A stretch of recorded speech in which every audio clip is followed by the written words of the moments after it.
Show's also sponsored by FanDuel. You can tackle all your NFL and NBA action with FanDuel, America's #1 sportsbook. Right now, new customers can bet $5, get $150 in bonus bets if that first $5 bet wins. The FanDuel Sportsbook app gives you everything you need to place live bets on the NFL all in one place. So when you get a hunch in the middle of the game, you can check out the latest stats, view live play-by-play, and so much more on the same page where you place your bets. Just visit FanDuel.com/UCSS to join today. Never waste a hunch. Make every moment more with FanDuel, an official sportsbook partner of the NFL. On Monday night, Kobe Altman was sitting courtside for the Nets Cavaliers game, potentially checking out some trade options as they get near the trade deadline. They're still over a month and a half away, but as we get closer to that, the Nets and Cavs have been rumored to be in at least discussions about potentially a Dorian Finney-Smith trade. We've talked about Cam Johnson. I don't think they have the assets for Cam Johnson. I do think they have the assets to acquire Dorian Finney-Smith. Guys, when you look at what the Cavs roster currently is built on and what may be missing, do you think Dorian Finney-Smith could be the missing piece to their championship puzzle? What do you think they'd have to give up, Mike, before how would we decide whether we'd want to trade for him unless we have an idea what it would cost? He makes about $15 million. Yeah. So if you pair together Niang and either Sam Merrill or Jalen Tyson and one of the young guys, and then a second-round pick or 2 second-round picks, that's probably enough. I'd do that for those guys. Oh no, man! I would. No. I would. I'm cool. To me, I'm not. I like his length. I like his. Is he an elite defender, at least on the perimeter? He's above average. Elite, certainly no. Okay. Above average, yeah. I'm cool on Mr. Smith. You don't want him, you pass? Listen, in general, when often fans, when a team's playing well, fans say, I don't want to mess with the chemistry. Yeah. And I'm usually like, that's silly. It's professional sports. Guys change teams. But unless it's a difference-making piece. And Slam dunk. Mike has told me that he's not, so I'm going with that. I'm not trading for a guy and messing with my chemistry. Niang's played well. The team, he's a popular guy on the team, Mike, I think. They love him. They love him. So why am I going to trade just to get Dorian Finney-Smith? If I can get like a guy who's a borderline all-star, okay. I'm not that I can, but then I would do it. But I'm not shaking up this team for a slight increase. I just don't think that makes sense. Well, I don't think you're getting a borderline all-star without giving up way more than what well, here's the thing. No, sure. just said. Kobe showed interest in Finney-Smith last year. The asking price was too much, and I think this year the asking price is way lower. So I'm sure there's still interest there. But what you brought up or it was Mikey the asking price. Like if it's going to be somewhat reasonable, I think the Cavaliers will have an interest. No, but do you trade Niang, who's popular on the team and is playing well? Is Dorian Finney-Smith that much better than Niang? I don't feel like George. I like Niang. I do. I think he's you could a good make player. the trade without Niang. I think you could keep him. I'm not sure how you get the money is the issue. I'm not either. There's got to be a path on it. But if you could get Pull there. up the trade machine right now to see if there's money ways. Because LeVert, if you want to do LeVert straight up for Dorian Finney-Smith, I don't want which you're that. not doing, but that's your. No. I'm just saying. I'm not suggesting. I'm saying that the money would work is on equal. that. How do you get to that money without LeVert? Yeah, no, I'm definitely not doing that. That's why Niang is. So give me a sec. I'll pull up the trade machine. Let's see. Why would they do that? By the way, who, the Nets? Yeah.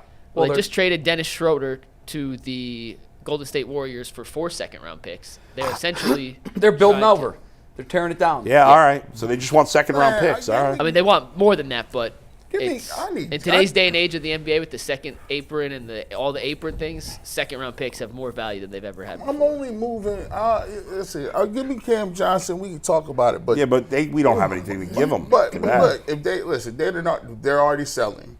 And you want to keep the bag of goods that you have. Can we give them 13 second-round picks for Cam Johnson, Mike? I don't think that there's gonna be teams that'll offer Trade multiple machine first said round no. picks. Finney's Dorian, he don't move the needle for me. Like I feel like, you 6'7", you're an above average defender. You're not shooting over 40% from three. It's not like you're bringing anything crazy. Like you can get that production from Okoro, you can get that production from Dean Wade, you can get that production from he's not even a type of scorer that we Karis LeVert is. Yeah, well, Mike, He's a better three-point shooter than Okoro. Okoro ain't been missing, low key. Okoro not. It's only 36%. That's not great. Okoro's technically second in the NBA in three-point percentage. percentages this year. God. It's minimal volume. He's taking like 7 shots. yeah, it's no. minimal Well, volume. wait a second, Mike. He's hitting them, though. Whose minutes is He's he hitting taking? them, Is he though. taking Dean Wade's minutes? Is he taking Okoro's minutes if you get him? So what Dorian Finney-Smith offers is a bigger version of Isaac Okoro, essentially. He's 6'8" with long arms. He gives you a Long. little more size. But isn't Dean Wade a bigger version of Okoro? I don't think he's as long. Dean Wade's bigger than Dorian Finney-Smith. But No, I mean just length, just wingspan. When Yeah. I'm closing my eyes and watching him play, I would have said, okay, not an elite defender on the perimeter, but very, very good perimeter defender. he's a and he above makes average things perimeter difficult with his length. defender. He's an above average perimeter defender without a Would doubt. you make this? Would you make that trade, Mike, if you were the Cavs? No, I told you. I don't think Dorian Finney-Smith is enough of an upgrade to mess with what you have. No. Is he an upgrade? Yes. Over the theoretical players of Isaac. And listen, if Isaac's going to shoot 49% from 3 in the playoffs, then it's not an upgrade at all. I just don't think that's sustainable. And Dorian Finney-Smith has playoff experience, but I don't think he's that much of an upgrade. Here's the question though: when you're where the Cavs are, Mm-hmm. they're not a major piece away. Like the building blocks are Yeah. there. They've proven that. So here's another trade. real Oftentimes, quick. what makes the difference in series is just a little bit of improvement in one area. Yeah, so real quick, and then I'll give you a second trade option with Dorian Finney-Smith because there is one other way that they can get to that number. Have you ever watched a game and been like, oh, this guy played tonight? And then you go in the box score and he played 32 minutes, and you're like, this guy played 32 minutes. It's the Andrew Wiggins conundrum. Yeah. As someone who watches way too much Nets basketball, there's too often and too many times where Dorian Finney-Smith plays 28 minutes a game and you have no idea he's on the court. Made no impact. Yeah. Are He's you just kinda- are you a Nets fan? I was gonna Would say, why do you consider watch yourself- so much Nets? Well, I grew up a Nets fan. Yeah, I Jason thought Kidd's you my did. favorite Being player. from New Yeah. Jersey, when they were in New Jersey, I'm sure that was your rooting. That was your team. Jason Kidd. I was Jason gonna Kidd say like posted- Derek Coleman back in the day. No, two. Jason He's too young Kidd, for that. Richard Jefferson, Yeah. Jay Young? Kittle, Yeah. Vince RJ, Carter, The okay. next The generation next of Nets. gen. Okay. yeah, Nenad Jason Kidd. Yeah. Kristach, Zoran Planovich. Like we go Rodney Rogers. We'll go tit for tat with all these old school Nets. By the way, My dad's still a big Nets fan, so by the way, I watch the Mike, Cavs and the Nets. Dorian Finney-Smith's just to defend him a little bit. His career 3-point percentage in the playoffs is 42%. Wow. Yeah, That's like I what said, he's Yeah. a guy. In theory, sounds great. When the Nets were asking for 2 first-round picks for him last year, which is why they didn't trade him, they didn't get anywhere close to that. Man, ain't crazy. He ain't worth 2 first-round picks. No. Well, they He's a they nice learned piece. that. He's a nice piece. Don't get me wrong. You'd rather have Dorian Finney-Smith than not, but I'm not sure he's that much of an upgrade Bull, to what was his mess with volume what you had. in the playoffs? Shooting 42%. So I'll tell that's you it. why that might make a difference. That's in How many games? that's an average of 5.5 threes per game. Now, how many games? 35 total playoff games. Okay, so here's why that isn't really real, and this might be why Kobe likes him. You'll know this. That's a real number. That's a real number. That's a That's real not an number. anomaly. Yeah. That's a 5 percentage point jump. Yeah. And it tells me that on a night in, night out basis, when you're playing for a junk team, he's putting on his shoes, he's tying them up, he's going through the motions. But when the lights are on Yeah. and the pressure is there, this guy's got another gear. This guy's got another level he can go to. And actually, the last I three- like that about him. And he's been in the playoffs 4 times, 3 with Dallas and with Brooklyn last year. His first year with Dallas, he actually shot not terrible, 37%. But the 3 years since, 43, 43, and 41. So he's Wow. probably Yeah, shot closer pretty to good. 43% the last 3 years in the playoffs, which is obviously very good from 3. That's like the baseball player who hits 260 in the regular season, Yep. but gets 375 That's right. in his postseason games. So, I Mike, like what that. what's the other way to get him? The other way to get him, if you don't want to touch George Niang, you can Yeah. put, and I'm not sure the Nets would do this because Okoro's on a longer contract, but Okoro, Tyson, and picks, some combination of second-round picks, matches the money for Dorian Finney-Smith. Under no circumstances, if you're the same as Isaac Okoro, why am I gonna give you him, And Tyson, and some picks? Because you got to match the money. I'm not like when the Cavs are over the luxury tax as I it mean, the currently picks, who states, cares? The They second-round have to picks. match the money, G. It's not Yeah. would you get? You have to match the money to make it. So you'd have to trade either Niang or Okoro I'm cool. to make the deal. I'm Yes. cool. That's why I'm out. That's why I would Yeah. would not do it. that's shaky. And you know I like all trade deals. And it's Christmas time. I'll take 2 for 1. Well, so you're gonna But have not this one. You're gonna have to trade somebody to get. I mean, is he the best player they could get? You think? You asked me this the other day. Yeah. it depends on how many teams are interested in certain guys. I Yeah. thought Herb Jones was realistic. Now there's like 12 teams interested.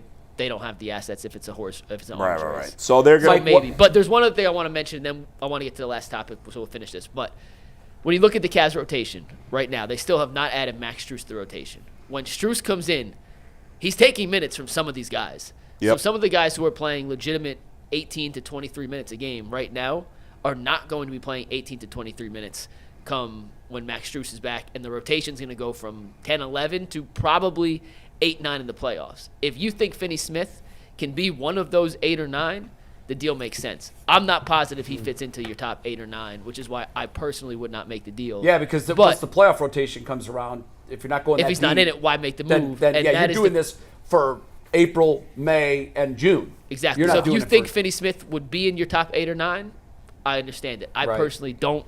I couldn't guarantee it, which is why I wouldn't mess with it. So, my sense. Your last thoughts before we pivot to our Nah, I last don't think topic. there's what else left to say. No. The Cavs are good. I expect them to win every game. I had Yeah, one other question feels for that you, way Mike. right now. Shoot. If you're taking inventory of this Cavs team and you're comparing them to Boston, which you need to, not just in the East, but for the whole thing, where are they most deficient? So what's your wish list of adds to this team to make them more competitive against the Celtics? It is a bigger wing from a defensive standpoint, Check. which he does fit. Yep.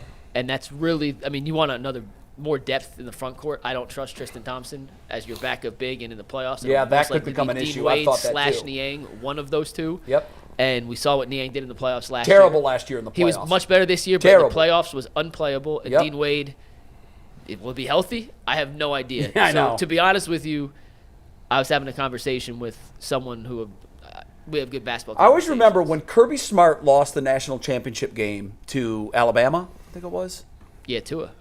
Tua, yeah, that's right. I'll My never God. forget, after the game, he told it was Tom Rinaldi. Tom said, what went wrong? Because remember, it was a very close game. He goes, Tom,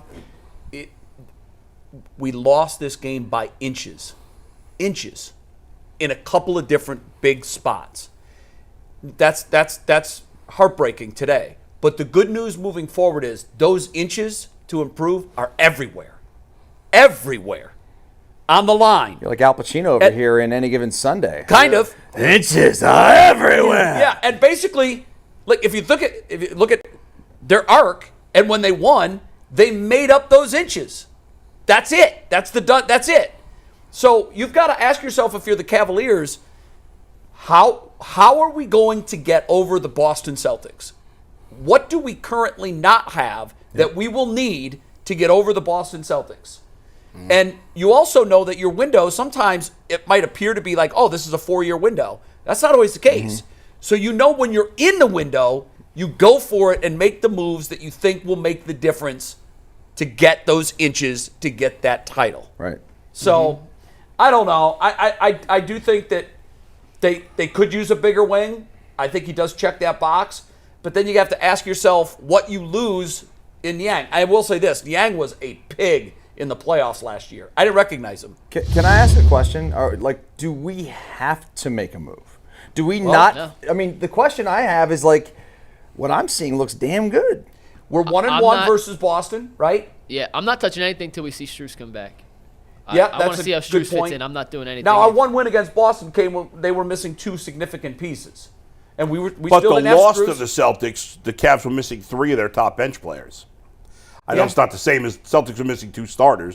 No, Their second right. and third best They players. lost by, but- what, 4? And also the Cavs' first loss to the Celtics, they were on that run where they had won 14 in a row or 15 in a row. That Whatever was it their was. first loss of the year. First loss of the year. Yeah. It was on the road, and Yeah. and they had all that going. I don't know. I think if you were just sitting here and we had to take truth serum, I think most Cavs fans would be like, yeah, Boston's just a little bit better. They are. They are. Just a little Yeah, bit better. what's wrong with saying that? No, And they're- they're they- defending champs. Yeah, That doesn't mean the Cavs can't beat them. No, It means no, the they can Celtics beat should be them. the favorite. They absolutely should be the favorite. If they were playing, The NBA runs through Boston right now. yeah, if they were playing, I would say the Celtics would win that series 4 games to 3. Now, if the Cavs had home field advantage and home court and were completely healthy, I could see that as being a toss-up. G, let me ask you one question before we move on. If the Cavs had Dorian Finney-Smith, does that change how you look at the series? No.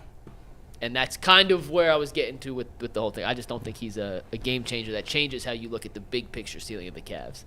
And the reality is they may not have the assets to get someone who does change that. Right. And to Dustin's point, they may not have to get somebody to change that. Somebody could develop and step into Right. that I role. mean, if they're playing this good without Max Strus, who was going to be a starter, maybe they're going to be even better with him. Yeah, let's see what Yeah. let's see what happens.